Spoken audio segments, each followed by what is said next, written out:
Hi, I'm Barry John. This is Ratchet and Clank 2002. I have co-commentators and I'll let them introduce themselves. Hi, I'm Minecraft Holmes. I'm Speedball, and this is Planet Aridia.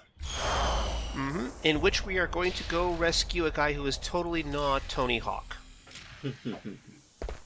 I do love his name though, Skid McMarx.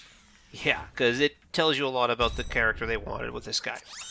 Well, the thing is, these days, Skid McMarx goes everywhere, and everyone thinks, "Oh, hey, your name's Skid McMarx, like the famous guy," and he says, "Yes, like the famous guy."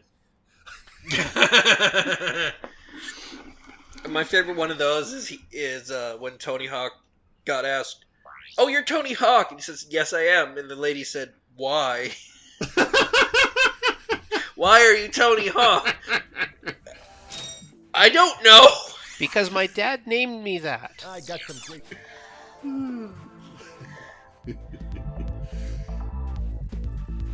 No background music. I think there is background music, but I'm not always certain if it's playing properly or not, but it is nighttime. It is supposed to be quiet. In the flesh, little dude. You guys get a load of that epic space battle I was in? We saw you, screaming for help. That was like a war cry. My agent and I got ambushed on the way to hoverboard practice. Did he survive? Yeah, it's just watching these interactions go on. I keep thinking about how the Ratchet and Clank reboot or retelling of this game just made everything so flat and dull. Sharks, I just might have a spare hoverboard for you. I complimented last video the facial expressions in this game, and I mean, look how simple Clank's face is, but how much he talks, or how much he expresses through his facial and body language, and then compared to Ratchet and the way his ears move and his mouth moves, it's just amazing. Insomniac are consummate professionals. Oh yeah. So this section is one of the reasons why I buy the Pyroster, because there are some points in this game where the only solution is to pull out your flamethrower and run around in circles holding down the attack button. It doesn't hurt that everything here seems to drop Pyroster ammo. Well, that's a nice thing about the ammo drops in this game, like the ammo crates, is that they drop what you need.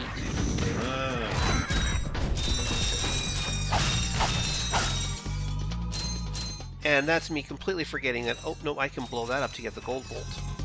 I'll be back later for the collectathon. Don't mind me. See, unlike the other times you looked at an invisible wall and wasn't sure if it was there, that one we clearly saw right through it, but that's okay. Yeah, we saw the gaps around it. Whoa, they're coming out of the walls!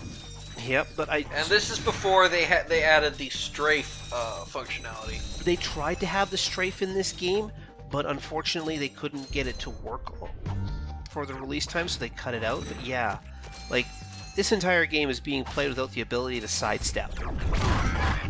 That's not something they miss in later games. Like, they put that in very well. Because there are hordes of enemies in this game and later games. Yeah, like, if I do the next games, and I really am hoping I'll be able to just do going commando and up your arsenal and possibly even deadlock, I'm going to have fun with the fact that there's a strafe button.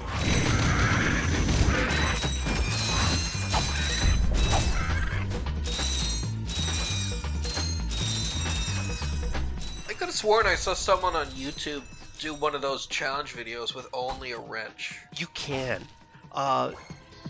You can go through this entire game using just the wrench, and in fact there's actually a skill point for beating one of the bosses with just the wrench. But the thing about the wrench only run, like the pure wrench only run, is that the problem is the final boss fight against Drek, because it was designed around the fact that around the assumption that you have guns. So your ability to wrench throw or hit him with the wrench is an extremely narrow window of opportunity that deals minimal amounts of damage. So we're talking like taking several hours to beat Drek.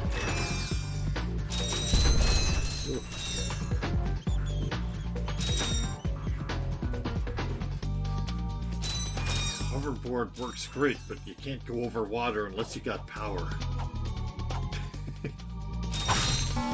Oh hey, exploding crates the now. explosive crates.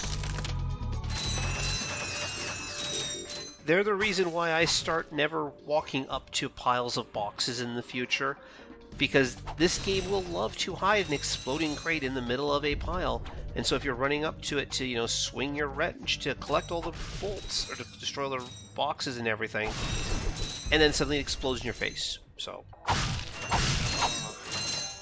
See, that might have been why I confused the crates for, Crash Bandicoot's crates, because I think he has exploding boxes as well.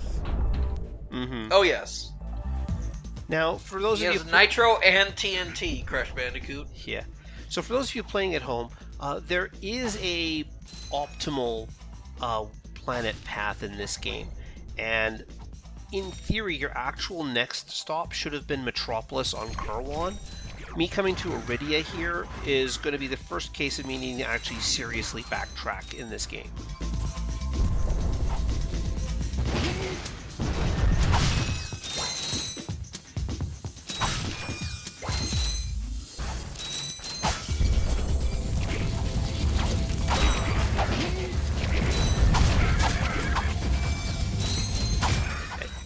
Yeah, New Game Plus enemies can get a little bullet spongy.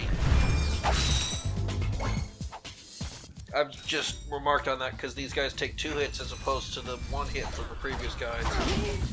Well, the thing is that the overhead strike from Ratchet actually is the equivalent of 2 hits of damage. So, you know, you can overhead strike and then toss the... and then you do a wrench throw or just a normal wrench attack to deal with him. And the grenade is 2 points of damage as well.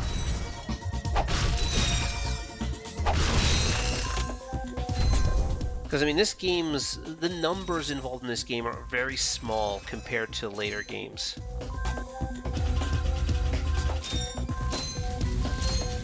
And can't go this way because I don't have the hook shot, which is gotten on Metropolis. Okay, Lex Luthor.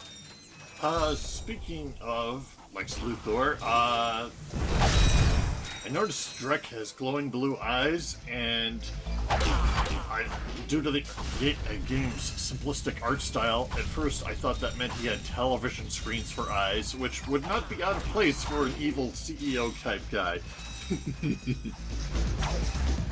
So which game is it that Dr. Nefarious first shows up? In the third one. Nefarious is basically the replacement, like because their attempts at making a nice villain didn't work out, and Quark's popularity kept going up with each game. They finally had Dr. Nefarious basically, you know, this is this type of villains that Quark was dealing with when he was actually heroic, and now it's Ratchet's turn to deal with him.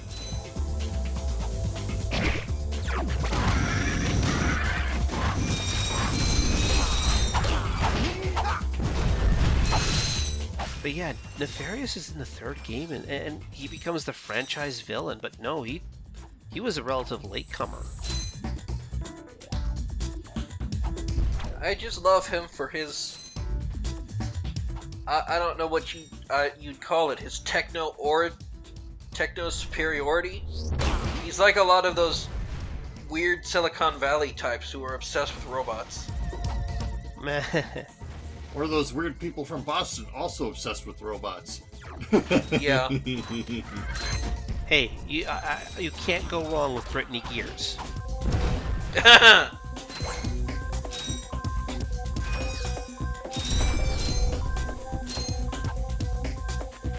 You know, one of the things I like about this game is that the platforming is never really horrible. Unlike other games, this game understands that its draw was the gunplay rather than the platforming.